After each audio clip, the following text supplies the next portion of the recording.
You are listening to More Than a Sniff, a weekly podcast of Western States Canine College. I'm Joe, owner and principal trainer here with my colleagues Chris, Michelle, and Shannon.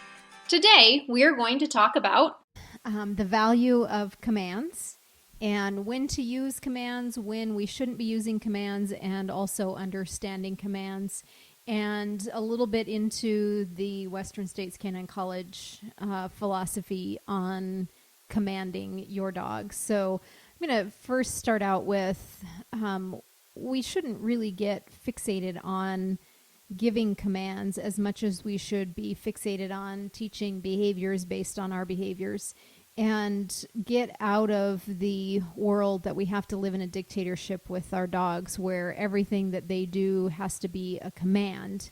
And if they don't follow that command, then people get really upset about my dog's not coming. And when I talk about, well, why is your dog not coming? Give me the scenario. Well, they're in the backyard and they're not coming. Well, are you saying come? Yeah. Do you need him to come? No, I need him to come inside. And so that's going to be the guts of commands. So, Michelle, what do you feel like when you're going into homes and you're talking about commands? Talk a little bit about how you either start to teach it or what you have found that helps people as it relates to commands. I think commands are important in the way of that it helps us communicate with our dogs. It teaches them the English word that we want them to learn. But I always start out with any new training that we actually don't put the word into it. We teach what we want the result to look like, and then we put the word into it. So, for instance, like sit, we do that more of a in a body posture type of way, so the dog is watching us and learning from our body commands versus the actual word. And then once the dog starts watching us, then we'll switch it to put the word in, so that you do have those instances that you do need your dog to actually sit on command. But a big part of training for me is taking the command out of it, and your dog should be watching you all the time to get information. They shouldn't be listening to you. I think that's the last thing your dog should be doing, because they don't understand English, and it doesn't even make sense to me why we would teach them that and not a body language first. I think that in training that way, your dog will always be watching you for what your body is doing and what you're thinking and how you're moving in any situation. Yeah, that's good. That's good. Shannon, talk to me a little bit about the commands that Louis clearly understands and knows in every scenario versus what information that he knows. Does that make sense? Sure. Like, if you ask him to sit, he'll sit inside, he'll sit outside, he'll sit on a walk, he'll sit in the store, he'll sit at my mom's house, he'll sit at a friend's house. So he'll sit all the time.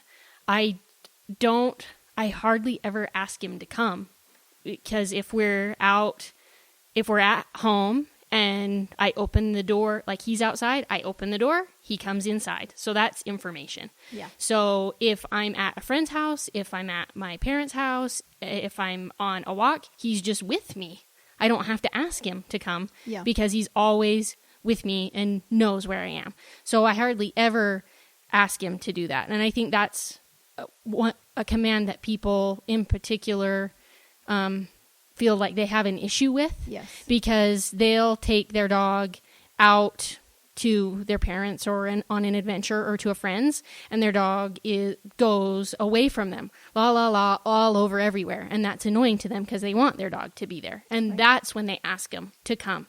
And the dog won't do it because they never worked on it before, or they're not going to their friend's house all the time and practicing to have the dog come to them.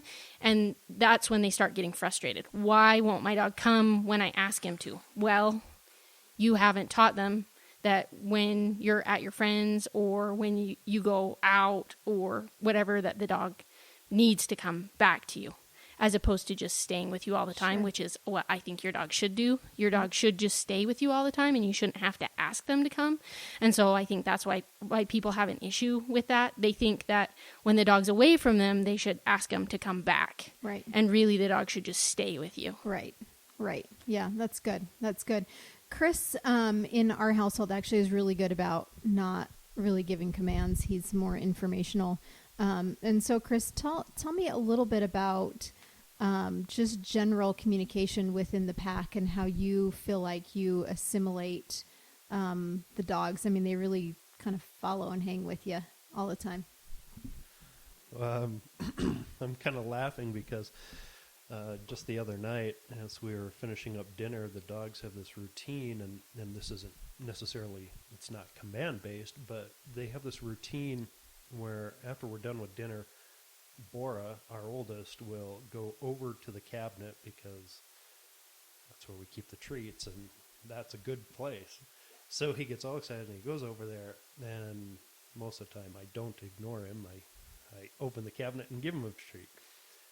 But the other night, what I was doing was, I don't know, I was just having some fun with it, and instead of saying something, I would just, speak random words like truck, but get excited. Oh, truck! And the dogs would jump around, and whoa, boy, there must be something super exciting about truck. Yeah. And then just making up words, stuff that, blah, blah, blah, something, and the dogs just would go nuts because, wow, that's really high value. But around our house, it's really expected that the dogs just hang out with us, that they're part of our life, they're part of our routines. I don't want to make this overcomplicate this, but it's about having the dogs within your life, within your home, within your routines, and that's different. For the four of us in this room, that's different. So like when our dogs go and stay with Michelle, or Michelle's dogs come and stay with us, or Shannon's dog come, vice versa. Any of these scenarios, while everybody's dogs are relatively easy to take care of, there's different routines, and it shows through. You know that Michelle gets up at 6:30 instead of 7 or something like that. But as far as commands go, there was a real aha moment for me years ago when I was with Joe on a lesson, and I don't come from a training background at all. That's not me. You just have a dog, right? You just have a dog, and the dog hangs out with you. But I was at a lesson with Joe at a client's house, and she said she was explaining the difference between come and stay, and the formality of it.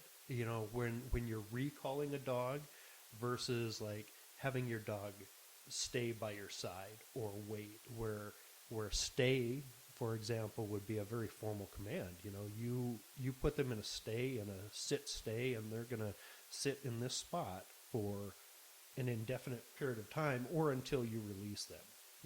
Whatever's reasonable, whatever you're doing at that moment. Where wait could be more of a threshold barrier. You're going to wait in the kitchen area. Doesn't matter where you go in the kitchen, but you're going to wait within this area. And come being the same thing, we don't use that command at our house. We use here, and it's really that specific command. I don't know that I would even consider it a command, as much as it is an informal let's go. Just like you're sitting at dinner and everybody's done eating, and somebody says, "You ready to go?" Or "Okay, let's go." And that's the way we use here with our dogs. Most of the time, and I would say 90% of the time, when we go to leave, we're going to go on a road trip or go somewhere with the dogs, they recognize that energy, and they are very prepared to rush out the door and jump in the back of the truck. No questions asked. We don't. I don't even have to say here. But if there was picking out a specific time when I would use the command here for us would be, out in an open area, out in a open public area, perhaps a dog park like Tanner, or somewhere else as public. And while we let our dogs have a relatively modest radius around us where they're free to come and go as they please and they're not on leash, it's when we see some people coming, or perhaps you see some kids for whatever reason that may seem a bit apprehensive with larger dogs, then I would use that command here to pull them back by my side. And not necessarily you have to be at the heel command and we're going to walk step and step. And, it's not like that. It's just come back to me and let's walk through this together. That's what it is at our house. Michelle, tell me a little bit. You have done quite a bit of formal training with Murphy, and he's really solid on your core sit down, stay, come, heel. But do you find yourself that you use those commands in your house and when you're just, in general being with him versus a very formal training scenario?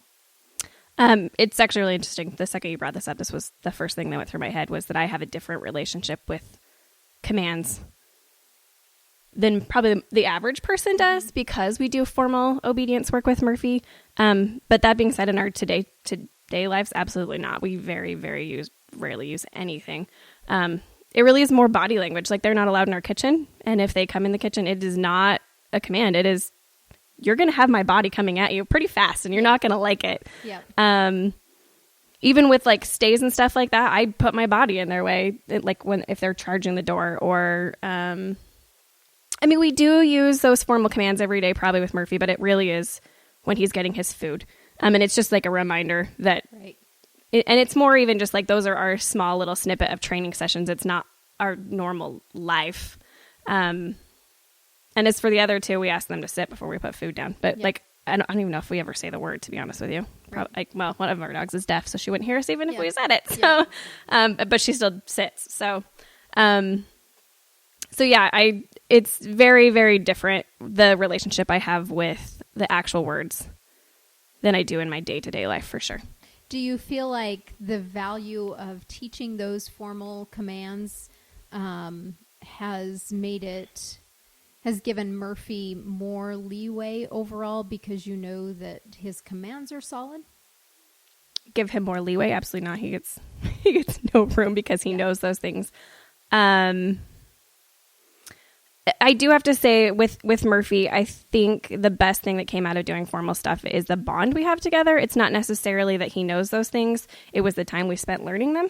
Yeah. And I think our bond is so much stronger than I have with my other two dogs. But I don't think it's the actual commands or that he knows them, or because it's not something we do day to day. I really think it's just the time we spent training and him enjoying that with me. Yeah. And so on that, Shannon, you had touched on, that you don't really feel like you have to give Louie a lot, but that was because, you don't have to constantly call Louie. You don't have to tell him to come inside because you open the door and he knows that means come inside. But touch on that a little bit more, because I know you put a lot of time into Louie. And so talk to me a little bit about the commands that you felt like were important and how you worked on them versus how things are now. So I was thinking about this while other people were talking, actually. One of the commands that we learned all the commands, but then when you're really consistent and you have your dog behave the same time every way, then you don't have to ask him to do it anymore.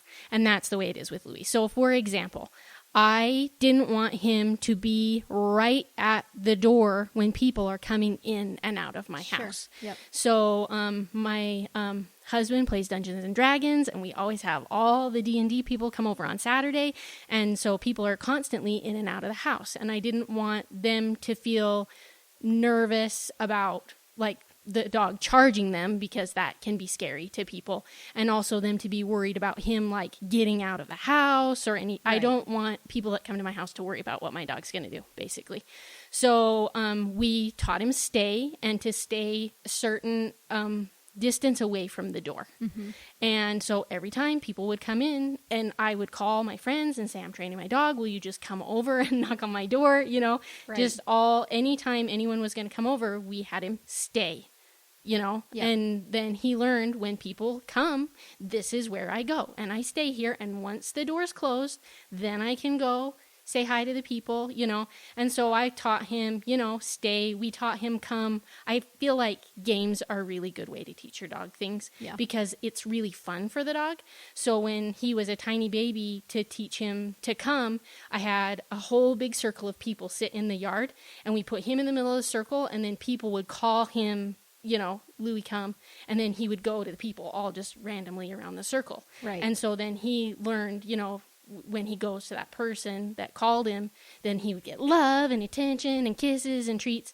Right. And so that was one way that we taught him to come, was everybody sit in the circle and Nice. call him to come. Yeah. So if you can find a way that's fun for the dog too, I think they learn it easier than if you're like, one way to teach the dog to come is to have him on a big long leash and tell him come, and then kind of pull him to you to come. Right. And if you're by yourself and you're doing it over and over, you know, several times a day, you can do it, but it might not be as fun as Right. sitting in a circle and having all Sure. the friends come over, all the kids in the neighborhood Yep. come and sit and call the dog, and then it's like this really cool, fun game. Exciting, yeah. So, I mean, you can train either way, and it does depend on your dog. Your dog might not like games. My dog loves games. Yeah.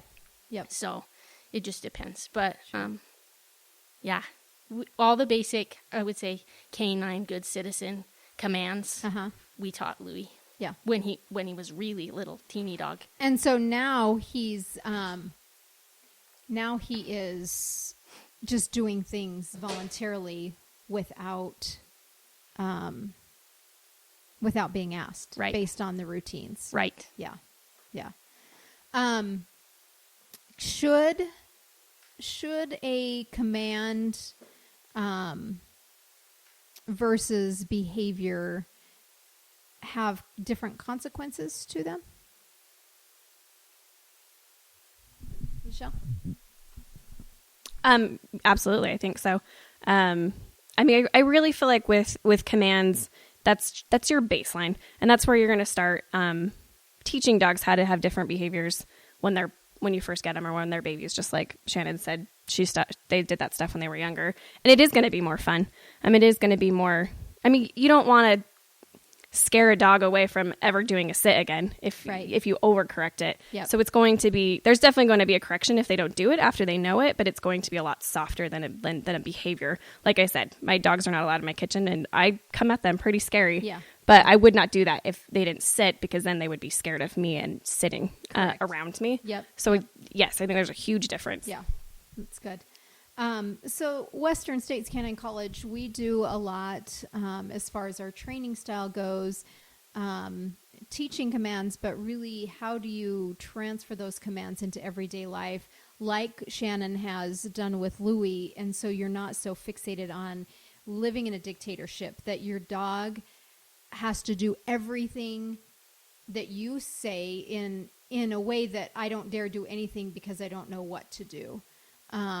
Versus when we give you a command, we expect you to follow it. When we open the door, we expect you to come in. It's not a come command. And using the commands more in an everyday life, unless you're going into a competitive world. But more than anything, it's the journey of training that creates the connection. Is not necessarily the commands itself. So Chris, tell me a little bit about your relationship with Bora and the training and the time that you put into him. He's definitely, I think you probably overall put the most time into him as far as training goes. But how do you feel like your commanding, your really structured training sessions changed who and how you have a relationship with him today? Sure. Bora was easy. Like Lady Gaga said, he was born this way. Didn't have to do anything. It was great. No. Don't we all wish? Yeah, Bora was actually, in my life, was my first big dog. I've never had another big dog.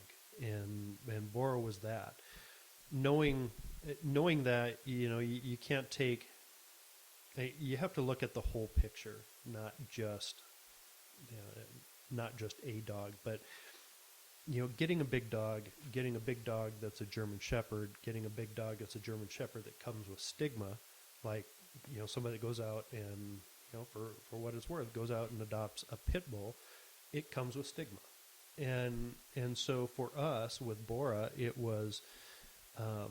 I will not have, and I will not accept having a large dog that does not have obedience on it, because the 4-year-old or the 5-year-old on the playground equipment, when the dog is running towards them, if they're not familiar with dogs, it's going to be a very scary scenario, and I just won't allow that to happen.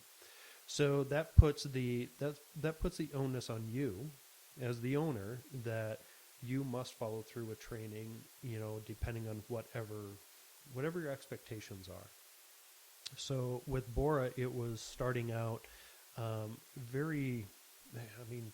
day one, really, getting him. In fact, I could look back on his,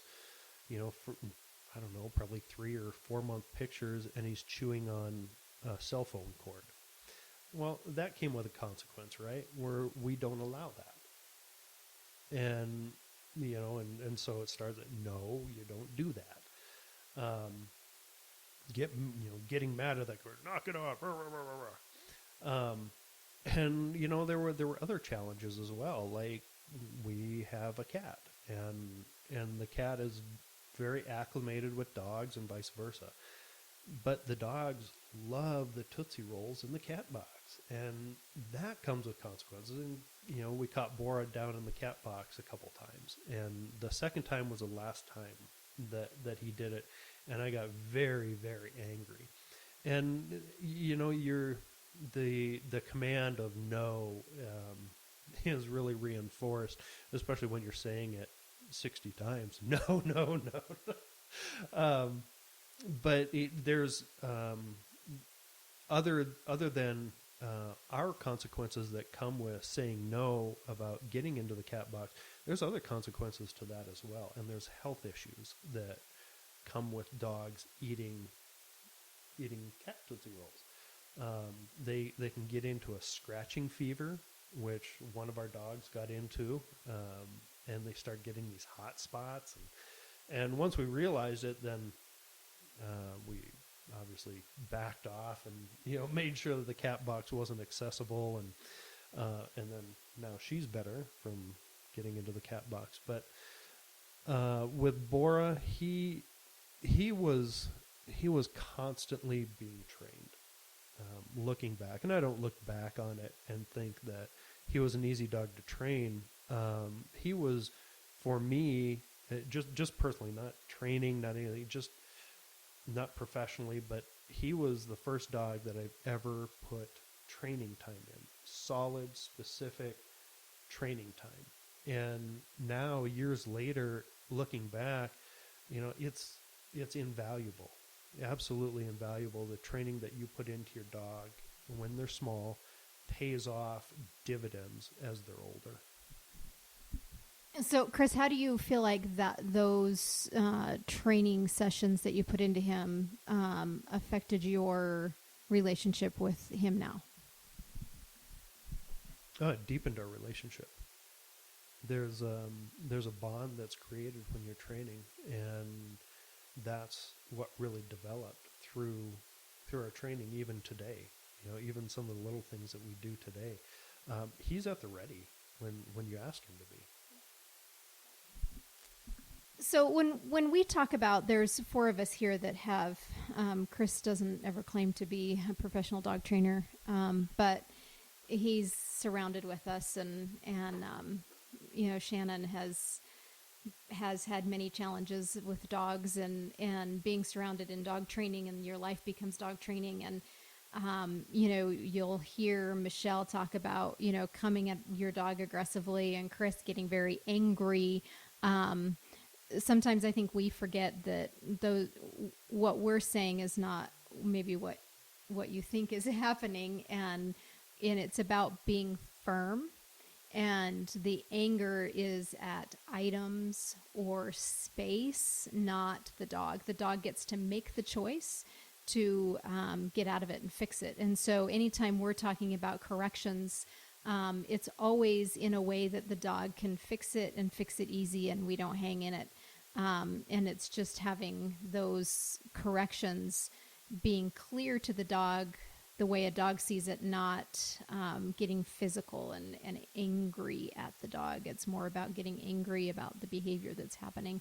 And so our dogs are never afraid to approach us. Even if what we call getting in trouble, our dogs will actually come to us and understand it because they can fix it. And so anytime throughout any of the podcasts that we talk about getting angry or correcting is really about the dog being able to fix it as long as they're taught correctly. So believe me, I wish my dogs were afraid of the kitchen. right. They're still not. Yep. Even as angry as Yep. I do get. Yep. They're And the still cat not. box is still a temptation. Yep, absolutely. Yep. And so even with Louie, he understands his commands. He understands the behaviors that are expected of him. There's still error. And because at the end of the day, there's still a dog. And the end of the day with this podcast is really thinking about when do you command, how do you command, and you shouldn't be commanding everything.